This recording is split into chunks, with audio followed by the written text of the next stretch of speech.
Hey everyone, Reaper here again with another video. This time, I wanted to talk a little bit about, for those of you that have been collecting for a long time, or even for those of you that have been collecting only a couple of years, what are some of the original books from when you first started collecting that you still remember most of the time? That's the way I want to say it. Like when I think about when I first started collecting, I think of these books. Now, when I first started collecting, this was like part of the uh, first round of books that I started to get within the first 2 months, 3 months of me collecting. I think I started in March of 1993.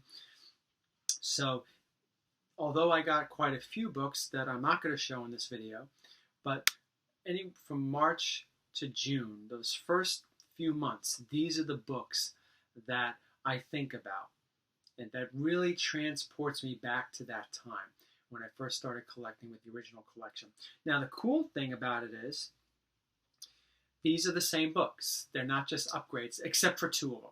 I'll tell you which two they are.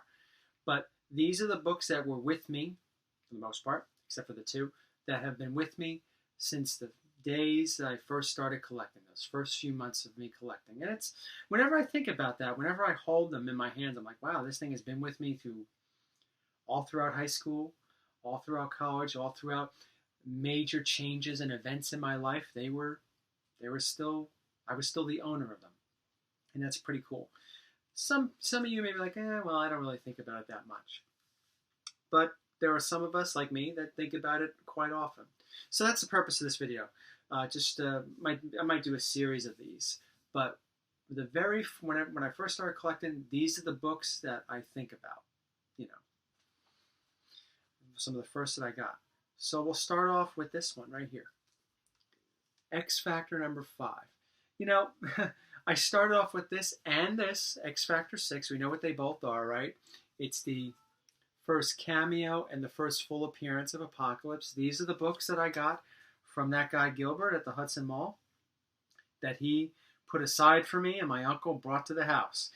And you know, I wanted these because it was the first I knew about Apocalypse from the trading cards, from the cartoon that was on at the time, and I said I want to add first appearance of Apocalypse to my collection, and he had both of them, and they were affordable. I don't remember how much exactly. They might have been like maybe $5 a piece, maybe a little under $5. So when I called him and I asked him, do you have the first appearance of Apocalypse? You have X Factor 5? He says, yeah, sure. But you really want 6, too. I said, well, no, I probably just want 5. He's like, trust me, you want 6, too. And that's the one you want because that's his first full appearance. And that's how I first found out about the importance of full appearances. So these two books right here, they're tied with that for me. And these are the actual copies. Now, I have other copies of them, too.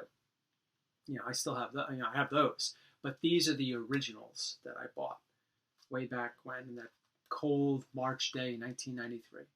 X Factors number 5 and number 6. Yeah, they're in good shape, too. Yeah, they're about maybe, well, they could probably use a press, some of them, but probably 8.5s, maybe 9.0s. I don't think they're any higher than that. I've got a few more here. This is another one that's been with me since, I think, June 1993. Now, I've recently purchased, well, we'll talk about that for another video. Here we have X-Men number 3. This book was my earliest X-Men book for a while. I mean, I eventually got a coverless copy of number 1, and I've always had problems accepting that as my true book because it was in such bad shape. But anyway, this was a nice 4.0. I bought this off of 1 Million Comics. You remember 1 Million Comics? They used to advertise in the comic books, I think, from the early 90s and the late 80s, I think late 80s, I'm not certain. But anyway, they used to have those advertisements where they would list the books, and then, you would pick what grade, what price you wanted, and you would call up and order it and wait a very long time before they would come. But anyway, this was the very first early X-Men book I got, and I got it as early as number 3. I wanted to get number 2, but I couldn't afford to get a number 2. And so I settled for 3, and it's been with me ever since. Here's another one that I got, I think, in the summer of 1993. I don't remember when, but this was another early X-Men. I was big into collecting X-Men, so that's why all these are X-Men books, actually. So when I think about those first 6 months of collecting, it wasn't until after the 6 months I got into Spider-Man, and then maybe I'll do a video on those. Which ones I think about with my original collection in that period. But from when I first started, it was always X-Men. And here I picked up X-Men number 11. I give this book a 3.5. I mean, it might be better. I don't know. It might be a 4.0, but I give it a 3.5. It was really cheap. I bought it. It was in a long box, and I think I spent maybe, I don't know, $15 on it or something like that. Hey, $15, early X-Men book. Why not, right? It was never, I don't think it was really anything that important. Maybe a little underrated, who knows, right? What they do with some of these characters, like the Stranger in the future. But this is another one I think about that I brought home. Now, I'm going in order with the X-Men, starting from the earliest all the way to the latest one that I think about. But what really kicked off my collection, and you probably know this already, are these. These were the very first X-Men books I bought. And I bought them off of at St. Mark's Comics in the Village in New York City. Now, like I said earlier in the video, all these books are original. They were with me since 1993. These two are the exceptions. The very first 2 superhero books that I bought for myself as I started to collect back in March 1993 were these 2, but not these 2 particular copies. I had sold those off in 2014, and I got these, which are very very high grade. The others were like 5s, maybe 6s. So, especially this one, it had some flaws on the spine. Do I regret selling them? No, I don't. I mean, it's cool that I have the originals. It's cool that I have doubles of most of these.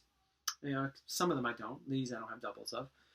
But no, it's just it's just an extra thing that is cool to have. But I was glad I sold them off, and I was able to get these because I think these are really, really, really nice high grades. But again, every time I think about collecting, probably the first book that comes to mind is X-Men 141. And then all the others that I've been showing and that I'm going to show in this video. That's probably the most meaningful to me. Because let me show you this one again. Obviously, they did Days of Future Past on the cartoon. That's how I became familiar with the story. And then I looked it up and I found that it was in X-Men 141. But the cover is just awesome. To look at this. For anybody that was collecting X-Men at that time, getting the books every month.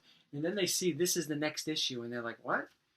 Why does Wolverine look like an old man? What's with all these? They're all dead? What's going on? It makes you want to buy the book. And it's a great cover.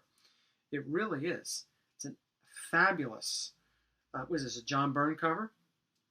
Fabulous book. Fabulous cover. And it's been swiped a few times. I think, Invincible swiped it once?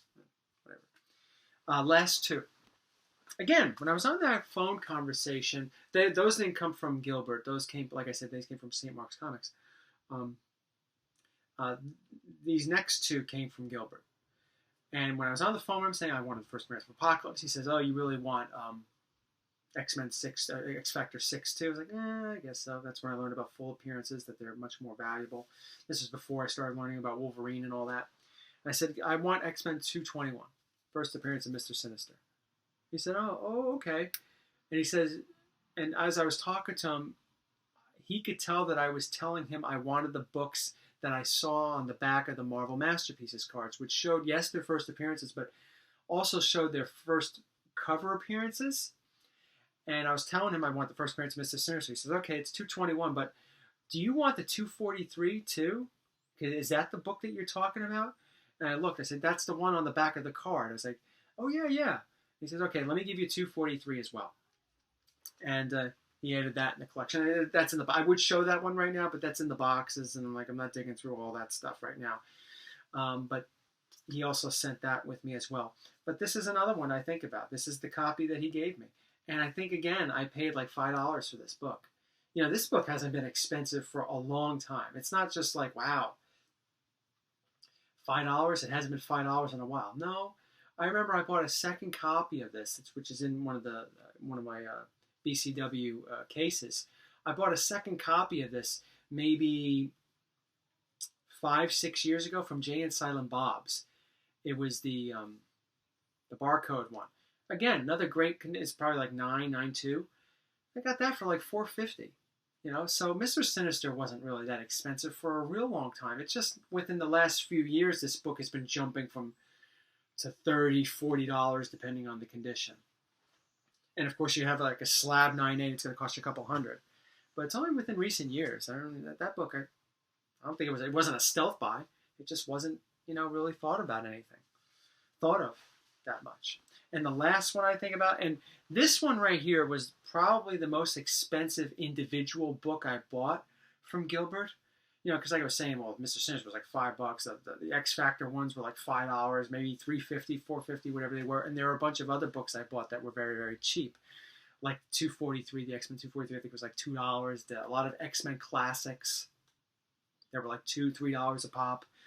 But this, by far, out of that first batch that I got from him, was the most expensive and probably one of the most meaningful. X-Men 266, the first full appearance of Gambit. I didn't even learn this was the first full appearance of Gambit till many, many years later, But first full appearance, Gambit's first cameo appearance was X-Men Annual number 14. But yeah, it was so cool to have these books because, like I said, I was going by the cards, the Marvel Masterpieces cards. You see the comic cover on the back of the card. And when I, finally have these books in hand, like, oh, wow, this is the actual book that was on the back of the card. It was meaningful. It meant something. It was really cool to have. And Gambit was one of my favorite X-Men. Still is. And to have his first appearance, I could, at that time, I'd pat myself on the back and say, wow, I got first appearance of Gambit. So it was really meaningful. So I don't know if I'll probably do a few more of these videos, but those are just some memories from the original collection, the books that really stand out for me, the ones that I really think of in such high regard. What about you? When you first started collecting, whether it was decades ago or recently, what are some books that really stand out for you whenever the topic comes up or you think about when I first started collecting? Be interested in hearing. Take care, everyone.